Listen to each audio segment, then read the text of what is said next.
Hello. It's me, once again, coming at you, Chi-Town's finest, one of Chi-Town's finest, coming at you from the baby LA, Lansing area. How are you? How are you? How are you? Hoping that everything is going good for you this week. Looking to a good weekend.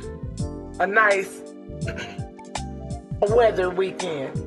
So, I want to talk to you today about love, how it moves you, how it makes you feel, how you can house it on the inside of you, or you can let it be known and let it be shown how you feel about love and how you may love someone, maybe even love someone that doesn't love you back. I had a saying that I used to say that I love who loves me, and it's whatever works for you. But love is a requirement in all of our lives in some facet or some form.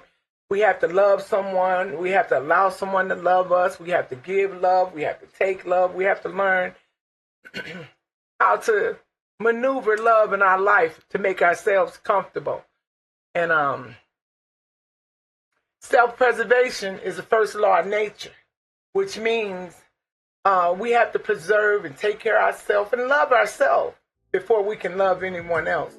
So that's where I'm at with that. I'm about loving myself and allowing myself to let someone in that I can love them as well. Let someone into your heart. Let someone into your life. Let someone into your movement. Whatever you're doing with love, you can't do it alone. So I'd like to start out by saying I had a love. I've had several loves, but one stands out in my mind and in my memory.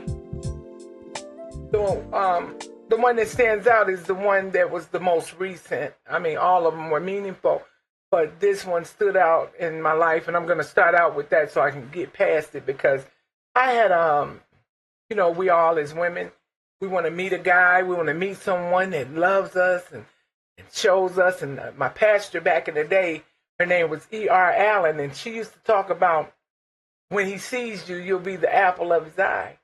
So that kind of stuck with me. I was a girl when she said that, and it kind of stuck with me, and my heart longed to be the apple of someone's eye.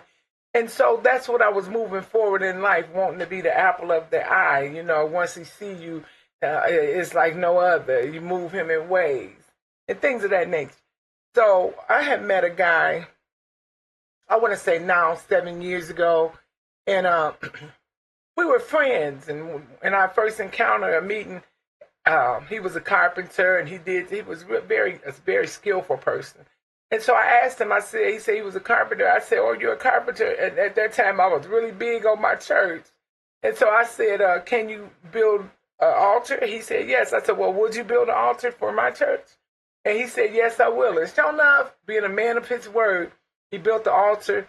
My pastor loved it. The first lady loved it. Matter of fact, we all loved it. And I was impressed. But nevertheless, we were just friends. And so in the process of us being friends, just being friends, he would come up and go to church with me sometime. And he would come up and take me to dinner. He lived in Pontiac. I lived in Lansing, Michigan. And so we lost contact. Some type of way, I don't know. Life happened.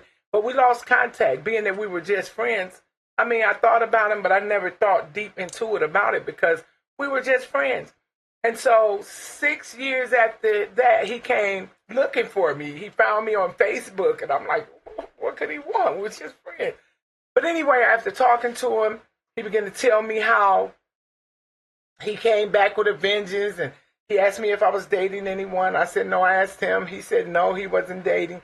So then we ended up talking, and we talked for like 2 weeks. He's like, can I come and see you? I said, well, I'll let you know when. So yeah, kept asking me, can I come see you? So finally I agreed to let him come see me. And when he came, as soon as he came in the door, he handed me some keys. He said, here go the keys to your truck. And I said, I don't have a truck outside. And he said, well, you do now. That's your truck. And he gave me his truck, and we moved forward from there. And eventually he asked me to marry him. And we ended up getting married November the 12th, 2022. We ended up getting married, had a beautiful wedding, had a big wedding. All my kids were in it, my family, my friends. It was beautiful. Moving forward, excuse me.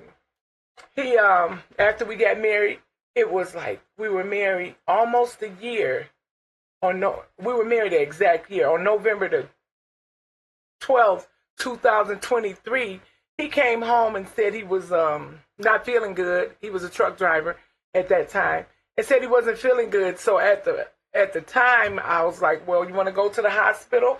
And he was like, no, I don't want to go, maybe tomorrow. But anyway, moving forward, I took him to the hospital. He had a hernia in his stomach and it had ruptured. And however, he looked at me and he said, I love you. And I said, I love you too. And I told him, I said, don't do nothing crazy when you go back in surgery because I'm going to be here waiting on you. And so we kissed and a tear ran down his face. He went back to the back, never woke up. I never saw my husband again. So that was a love affair that I will never forget. It was not just an affair. It was a marriage. It was a relationship. We were friends. You know, all the above. So I know something about love, the ins and outs of it, and I know something about the pains of it, but it was a man that loved me unconditional.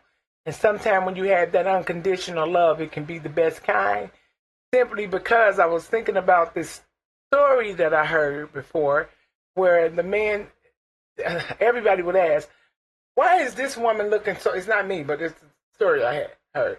Why is this woman looking so good? Why is she looking so flawless? Why does it look like she has no sin and she has no faults and no flaws? And somebody said, well, she looks like that, but no one's perfect.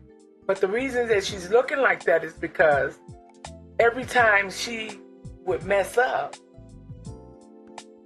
her husband would cover it up. And so everybody would look at her like, oh, she's flawless. Simply because her husband was covering up everything that she would do wrong and everything that was not right with her. We would never know because he loved her so much. He didn't want nobody to see her in a bad way. So everybody thought she was flawless. There's no one flawless. But I just thought I'd tell you guys that because that's encouraging, because that's a love. I mean, some people will never achieve that type of love where a man covers up everything that you do and everything that you say that's wrong, simply because they want to be right too. The songwriter said, if loving you is wrong, I don't want to be right. Okay, that's another story. But we're talking about love, loyalty, life, conditional love. Love that's conditional comes with conditions. You have to do this, or you have to do that, or you have to have this or have that before some people can love you. They don't just love you for who you are and accept you for what you bring to the table. You got to have conditions on that love. I'm kind of not into that type of love. I'm into unconditional love. So whatever you like, if you like unconditional love, state that. You're free to call. You're free to talk. You're free to give your opinion. Love is faithful. Love is loyal.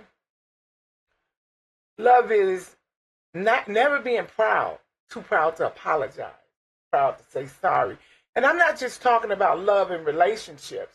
I'm talking about love in its entirety. The word love spreads wide and abroad, and it's not just about relationships with a lover or a husband or a wife. It's also about friends, family, God. I should have said that first. But it's a wide combination what brings a person to fulfillment of love. So we want to be fulfilled in life, then you have to bring some type of love to the table. You have to have some type of love in your life, experience love, felt love. Love has moved you in ways. I write songs and I write poetry, and I had wrote a poem once. Well, I wrote a passage one time, and the first beginning of it said, love is the thing that truly matters, and the pain is the thing lurking in the shadow. When the pouring rain came, would you leave or would you stay and let me take you to a leveler plane? So it's more to it, but that's what I'm giving right now. So, if you guys have anything to say about your love and your love life, then let me know, because some people love language is financial. I do know that for a fact. Some people, they'll give you material things. They'll give you all type of things, and you'll still never feel completely loved, because love is really not just a material thing. Love is a many splendid thing. Being splendid, then you have to kind of weigh the odds of love. What kind of love do you require? What kind of love do you need? What kind of love makes you feel fulfilled? Like I said, it can be friends, family, or anything. You need certain love. I require certain loves from my friends, a certain level of love and respect that I require from my friends. I require from my family. I require from my grandchildren, from anybody. You have to show some type of respect and love and love people accordingly. Well, I'm not saying if they don't love you, don't love them back. But what I am saying is, I'm not just giving love. I require love in return. Somebody came back to me and they said, "I thought you said you loved me." I said, "Well, I did." They said, "Well, why you acting like that?" I said, "The love that I had for you went out the window." Well, that's just lightweight joke of mine. However, let's talk about it. I don't like being the only one talking, because I know I'm not the only one that love has encountered and love has moved. So let's talk about your love life, your acquaintance with love, how you've gotten to know love, how you, as you're getting older, you should get wiser and more mature in knowing how to express love. So let's talk about love, because it's very important in our life. It's very meaningful. It's very useful, resourceful. Love is a lot of things. I love my kids so much. I love them so unconditional till it's not funny. I'm sure a lot of us feel like that. So, I mean, and being a good parent and I'm a good parent, but I'm not going to say I've always been a perfect parent, because no one's perfect. But nevertheless, I remember my eldest son, he wrote something. He said, "Mama did this and Mama did that." He was singing, rapping, or whatever, and said, "She did that because she loved us." And I'm like, "Oh, talk about me." Yes, because I love you. Yes, getting up, making sure you're taken care of, taking care of you when you're sick, feeding, clothing, doing all of that. It comes from love. It comes from a place that's deep. And it makes you vulnerable as a parent when it comes to your kids. You're vulnerable.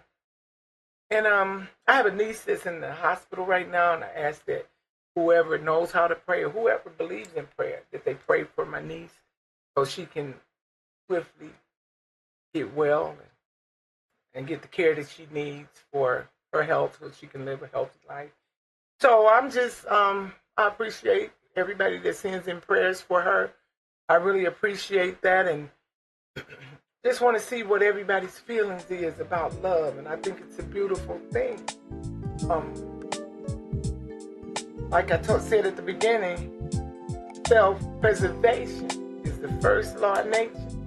That means take care of yourself, but you may be able to love, and maybe love again, and, because I know my husband passed away, but I never gave up on love. I haven't given up on love, and I'm sure that he will want me to move forward and find the love. I mean, I'm not a person that looks for love. I'm a person that believes that love will find me.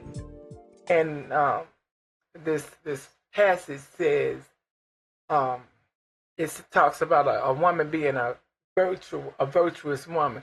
It says, "Who can find a virtuous woman? For her worth is more than rubies." So you got to feel like you're worth something. You got to feel worthy before a person can see you worthy.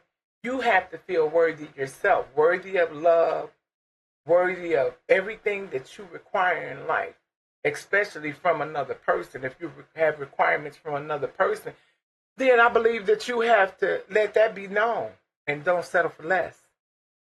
Don't settle for less than what you feel like you deserve. And in the process of getting what you feel like you deserve, you'll have everything. So shoot for the stars. Anyway, I love you guys. I'm hoping that y'all loving my content. I'm not planning on stopping. So I'm here to stay right in your face. KB, come talk with me. Thank you. Until next time, talk with me. KB. KB talks. I mean, I love to talk. It's one of my favorite things to do. So if you like to talk, come talk with me. All right. Have a blessed day. And I'm hoping that I get some followers where we can talk together. Even though I love to talk, I don't want to be the only one. I want talkative people talking with me. So let's go. Until next time, peace, love, happiness, guidance. The guidance guides you to love, to where you want to be. Thank you. Till next time. Bye.